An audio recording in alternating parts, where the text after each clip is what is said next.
മുഹമ്മദ് റസൂലുള്ളാഹി സ്വല്ലല്ലാഹു അലൈഹി വസല്ലം പറയുന്നുണ്ട്, അല്ലാഹു സുബ്ഹാനഹു വ തആല തട്ടിക്കളയാത്ത ചില പ്രാർത്ഥനകളുണ്ട്. അതിലൊന്ന് പ്രിയപ്പെട്ട ഉമ്മയുടെ പ്രാർത്ഥനയാണ്. അതൊരിക്കലും അള്ളാഹു തട്ടിക്കളയുകയില്ല. അതുകൊണ്ട് പ്രിയപ്പെട്ട ഉമ്മമാരെ, മനസ്സറിഞ്ഞ് നമ്മൾ റബ്ബിനോട് പ്രാർത്ഥിക്കണം. റബ്ബനാ ഹബ് ലനാ മിൻ അസ്വാജിനാ വദുർരിയ്യാതിനാ ഖുറത അഅ്യുൻ വജ്അൽനാ ലിൽമുത്തഖീന ഇമാമ. സുബ്ഹാനല്ലാഹ്.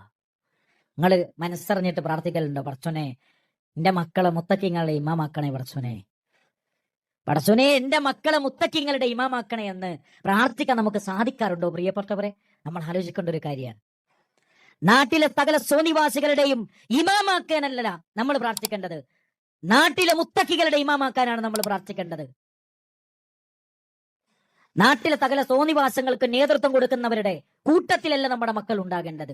ധർമ്മത്തിന്റെ, സംസ്കാരത്തിന്റെ, നന്മയുടെ, ദീനി